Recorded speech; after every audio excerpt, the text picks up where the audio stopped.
To the stage.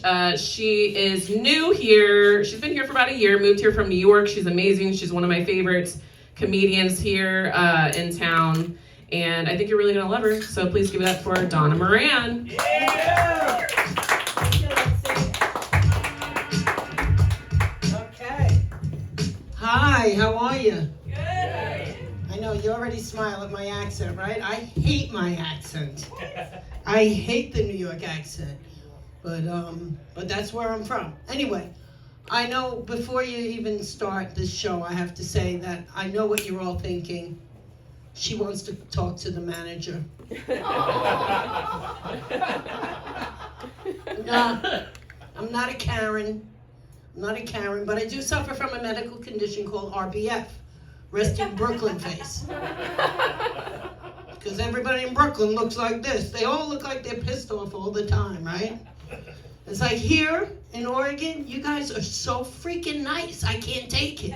I'm not used to it. I'm like, why are you being so nice? I want to punch you. It's like, what are you, Mormons? Either that or I'm trying to figure out you're trying to sell me a timeshare or Amway. I don't know. Something like that. But yeah. I moved here to be near my kid. And my kid told me that she wanted to acclimate me to Oregon. So she thought it'd be a good idea to take me camping. Nah, not a camper, folks. No, my idea of roughing it is a hotel room with no mini bar. It's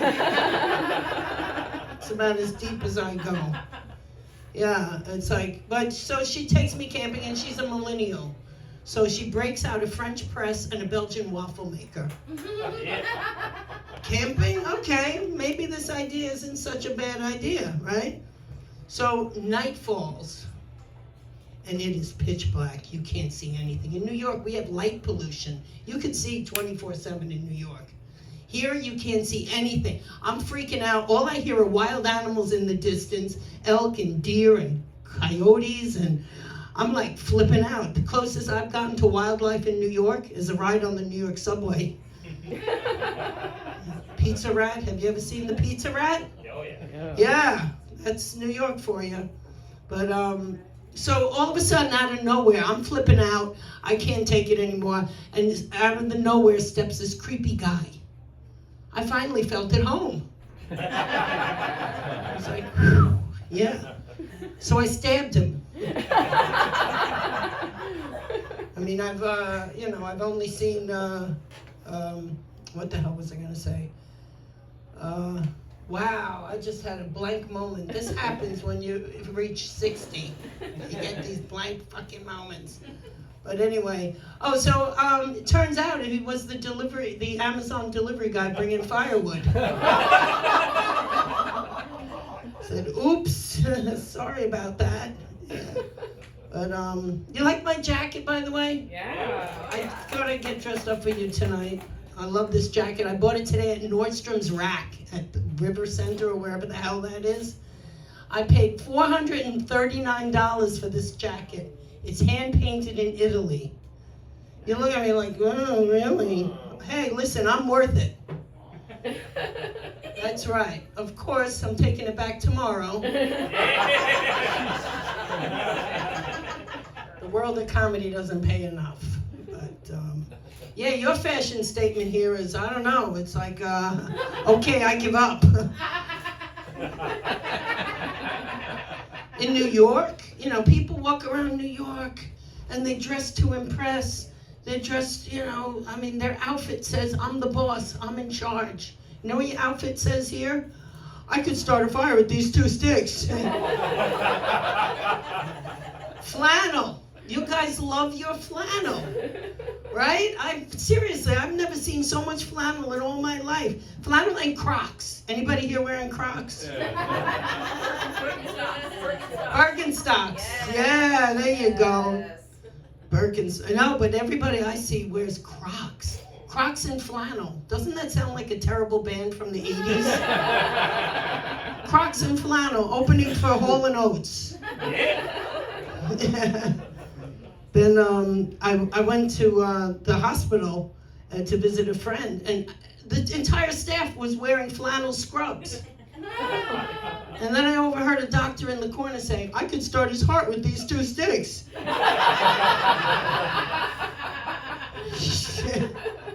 But, you know, being out here, it really is, you have a beautiful, beautiful scenery. It's gorgeous. And it really makes you think about, like, the achievements of mankind. We've come a long way, haven't we? I mean, from the time of discovering fire to the invention of the wheel, and of course my favorite, boxed wine. Hear me out. Boxed wine. You know you're in trouble when your garbage men stage an intervention on you. Yeah, my garbage man was like, hey lady, look, you got a lot of clinking around in your garbage here. We're a little worried about you. We think you might have a problem maybe with a little bit of drinking there, right? So, problem solved. Boxed wine. No more clinking in the garbage, no evidence. But I drank, I'm Irish, so I drink a lot. And I built my daughter a Barbie Cabernet Castle. Because I kept saving all the boxes, you know. Of course, I had to tell her, that's mommy's juice box in the fridge. Yeah. And then it grew. It got bigger because we kept adding boxes. So we added on a wing, then we added an ensuite, and then it became an Airbnb BYOB. I felt bad. My kid used to come up to me and say, Mommy, why does my castle smell like that man outside 7-Eleven? I said, sorry, kid, I got no answer for you on that one. But, yeah, you know you're in trouble when you've had a little too much to drink. When you find yourself in Taco Bell at 3 o'clock in the morning, complaining to a cop naked that why Taco Bell should be open 24/7. It's like, yeah, I drank, I drove, I got arrested, and I did what any self-respecting person would do in that moment. I decided to give up driving. And that's what I did. But that was a very long time ago. That was 17 years. I haven't had a drink of alcohol. Can you imagine that? Can you picture? 17 freaking years. You know, you shouldn't clap. It's court ordered. Yeah, and I go to meetings and I hear things at meetings they make me say, like, let go, let God, one day at a time. I'm like, what is this crap? It's just a nice way of saying I'm not going back to jail. And then for some reason, everybody in recovery is on the journey. It's all about the journey. Oh, this is my journey. I'm on a journey. It's my spiritual journey. I'm like, what are you talking about? After this meeting, you're going to Costco. You know? Why don't you pick up a case of Charmin because you're so full of shit? I can say that. She's a friend of mine. She's one of these women. I don't know if you've seen these hoodies. People wear hoodies with different messages on it.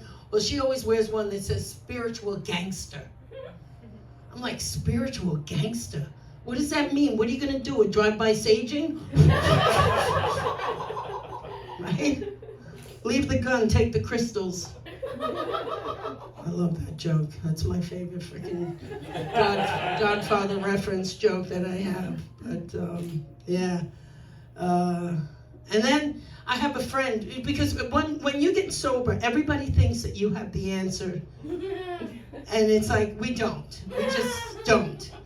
And I have a friend, she calls me up every once in a while, and she's like a hypochondriac. She goes, Don, I think I have a problem with alcohol. I'm like, why? What happened? What's the matter? Well, I came home from work, and I poured myself a glass of wine all by myself and drank it. Okay, well, my advice to you then is when you wake up from a Saturday night and it's Tuesday morning, then we'll have a conversation. She's like, no, but Donna, it gets worse. I let this guy go to second base. I said, ooh, second base. Well, honey, when you let the whole team slide into home, we'll have a little chitty chat. Yeah. But I'm a New Yorker. I'm from New York, Brooklyn, and I was raised strict Irish Catholic. Yeah, so I married a British Protestant to piss my family off. And it worked, you know, they've been fighting for years. They're still not happy with each other. Well, my wedding was a disaster because his parents were petrified of my family. That even when I threw the bouquet, the entire family dove for cover. Yeah, I was like, you know, the English, I don't understand their language. Even though we speak the same freaking English, it's very different. Let me take a poll here. Anybody in a coupling, living together, married? Okay. All married? Okay. So, are you married? To be married? Yeah. Oh, congratulations when you get married. Like a year. In like a year. It's at Everything's going well. little loophole there, like just in case I can slip out. All right, well, do you live together now? Yes. So do you ask him to do little things around the house? No, he just doesn't. Oh. I Oh, know. Wrong answer. Well, Really? I don't know, are we talking about the beer can that makes it to the counter but not all the way back to the trash? 'Cause There you go. All those little things. Well, with my husband, I was married for 13 years. That's 91 in dog, for those counting. And I would ask him to do the simplest little things around the house. You know, take out the garbage, you do this, do that. Every time I ask him something, he'd break out into a soliloquy. And I'd be like, okay, can you do this? And he'd go, now is the wind of our discontent, made glorious by this son of York. If you prick us, do we not bleed? I'm like, what the fuck are you talking about? What are you talking about? I said, all right, let me speak to you in terms you can understand Shakespeare. We're in Brooklyn, #1, so calm down. Next time you abdicate the throne, put the frickin' seat down. Simple request, right? And this is a nice little intimate crowd, so I'm going to share with you what my husband's orgasms were like for 13 years. You know, the English is so proper and reserved. Oh, no. Oh yeah, the only thing stiff on my husband was his personality. Same way, this is how it went. It went.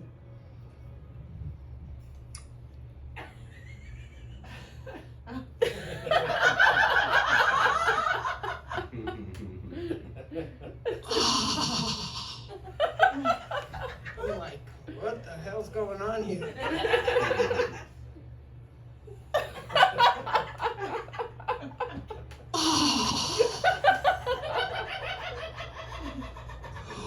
Oh, good Lord.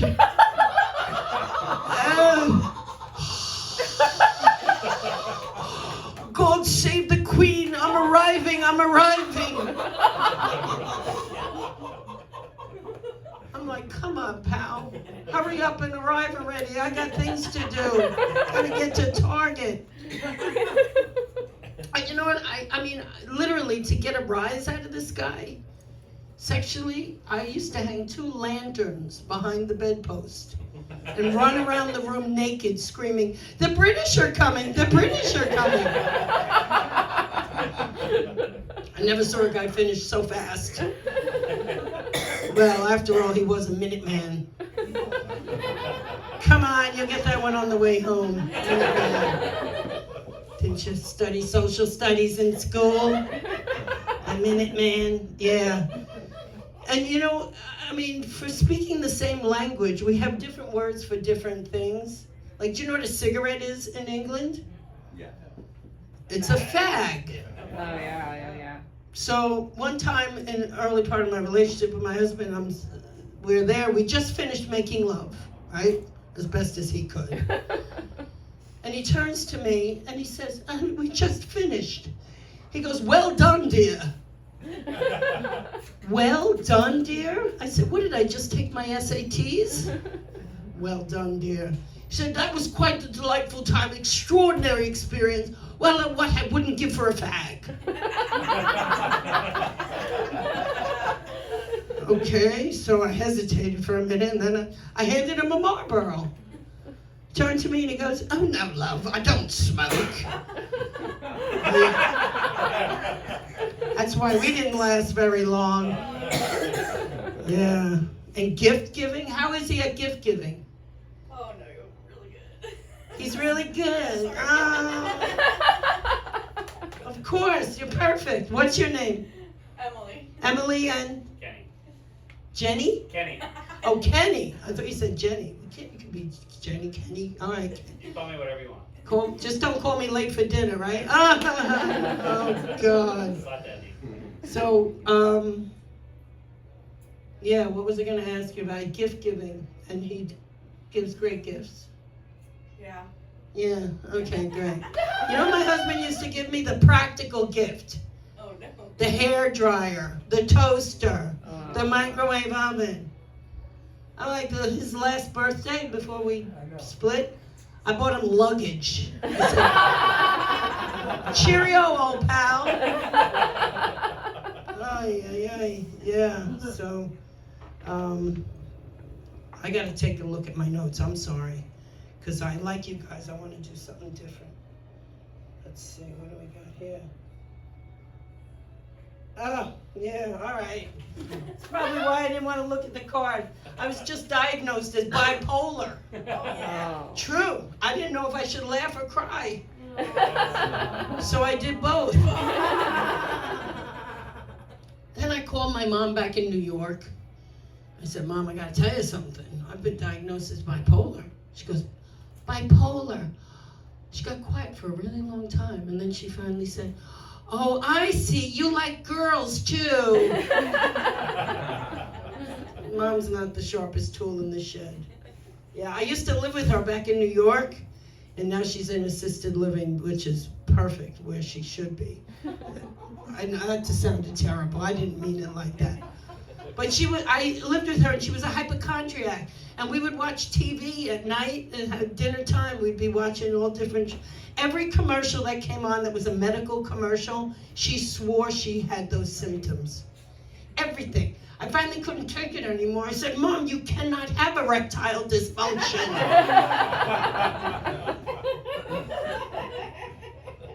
And she said, "Yeah, but I can't get up." Oh my God. And even though she was a hypochondriac, she didn't like to take medication. So at my house, 5 o'clock would come, it'd be martini time. I'd be there taking the green olive, surgically removing the pimento, and replacing it with a Xanax. It's going to be a good night now. Yes, Mama dear, that's what I call a dirty martini. Yeah. Anyway, I gotta watch my. Oh, I'm going. Yeah. Okay. I want to do something. Celebrities. Celebrities. Do you ever wonder what they did before they became famous? I always wondered, and I read about a couple of celebrities. Joan Rivers. Do you know who Joan Rivers is? Yeah. Let me make sure I got the right crowd here. Joan Rivers was a 911 operator. Yeah, Wow. back in the day. And it went like this. 911, what's your emergency? You where? Okay, can we talk? Grow up. Okay, sure. So you're on the George Washington Bridge. And you're standing there and you're about to jump over a boy. Oh my God, you call that an emergency? Let me tell you what an emergency is. It's when your Gucci doesn't match your Valentino. Hello? Hello? She didn't last very long. Yeah. And Pee Wee Herman, big documentary about him. They never mentioned it, but he was, he could marry you. He was a, Minister? minister, yeah, one of those. You can go online and get certified. Anyway, it's Pee Wee Herman. Can you imagine? He could marry you guys, except he's dead. If he were here, he could marry you. Anyway, Pee Wee Herman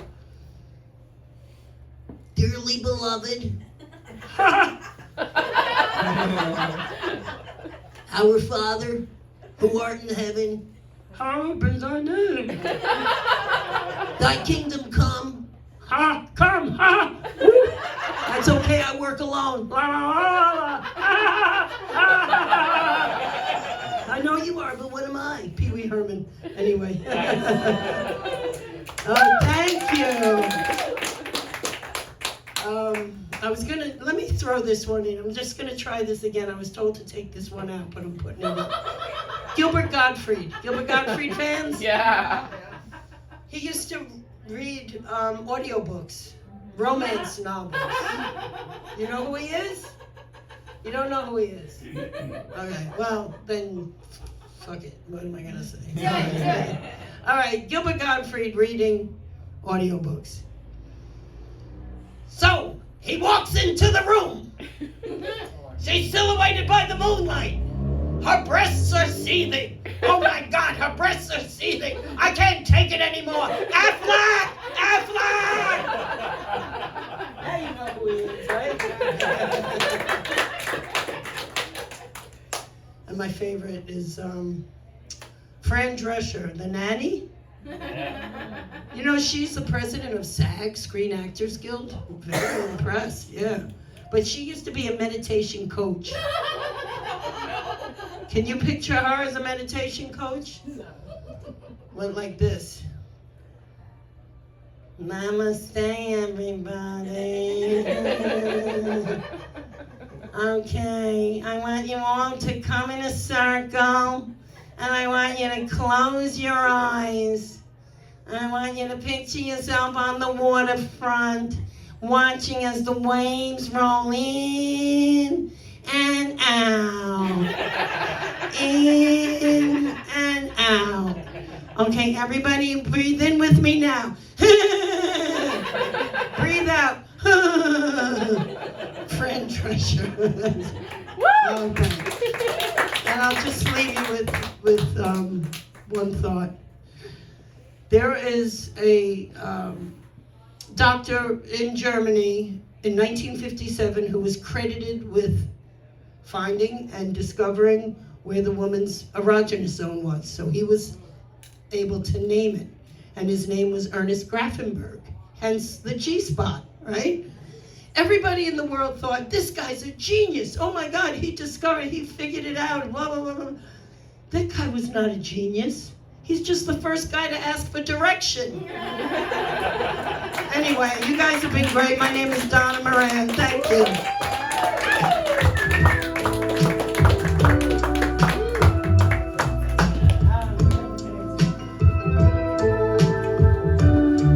Keep it going for Donna Moran, everybody. Isn't she awesome? I love the impressions.